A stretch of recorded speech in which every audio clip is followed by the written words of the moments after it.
To understand the relationship between Israel and Saudi Arabia, you first need to know how Saudi Arabia became a country.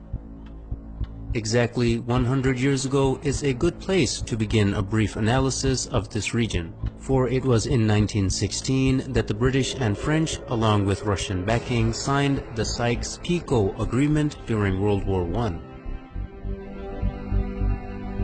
This agreement anticipated the collapse, and therefore it secretly divided up the Middle East in order to design a region post-Ottoman Empire. In 1917, the year following the agreement, the Zionists had gained sufficient influence and control over the British government to get it to issue the Balfour Declaration, which promised Jews a homeland in Palestine.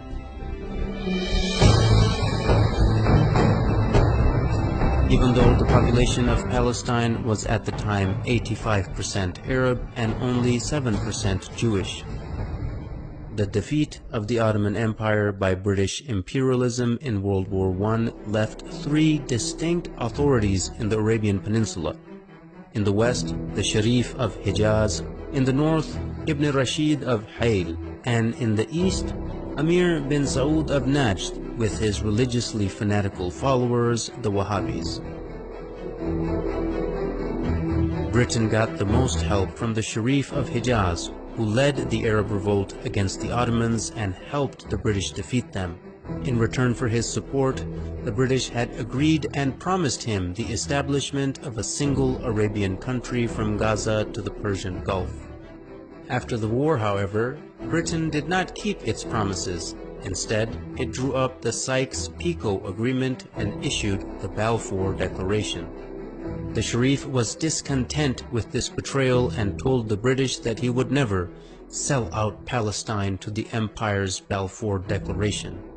He would never allow the establishment of a Zionist state in Palestine or accept the new random borders drawn across Arabia by British and French imperialists. At this point, T.E. Lawrence, famously known as Lawrence of Arabia, was dispatched to bribe the Sharif and buy his support. When this didn't work, T.E. Lawrence turned to threats, which were also echoed by the colonial secretary Winston Churchill. Both men threatened to unleash Ibn Saud and his ferocious Wahhabis on them, whom they were already arming and funding for the sake of countering the threat of Ibn Rashid of Hayl, who also stubbornly opposed the establishment of a Zionist state in the region. In September of 1921, Hayl was attacked by Ibn Saud and they could not resist the vicious onslaught.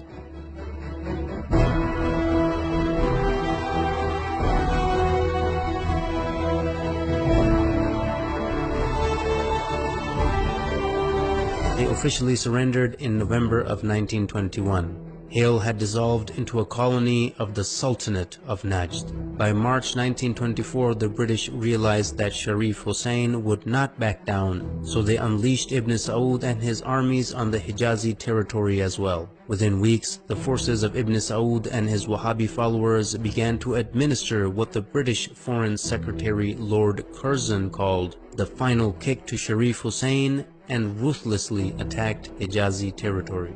By September 1924, Ibn Saud had overrun Ta'if, the summer capital of the Sharif. In mid-October 1924, Ibn Saud captured Mecca, the holiest place in Islam.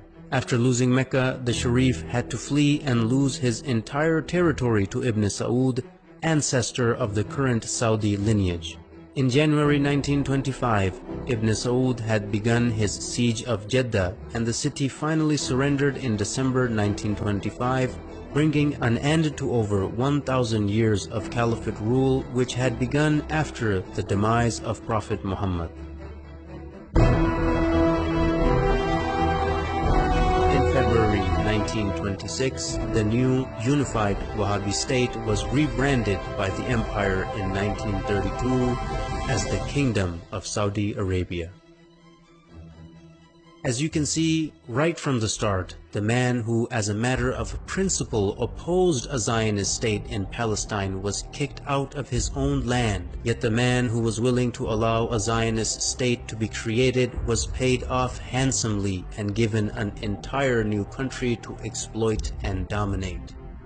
Even today, any nation that is opposed to the legitimacy of the Zionist entity are being destroyed one by one, while the nations that support the existence of the Zionist entity like Saudi Arabia are being compensated handsomely for their subservience. Are there any similarities between the Wahhabi and Zionist ideologies, who seem to be completely opposite, but both the creations of the British Empire? Stay tuned to find out.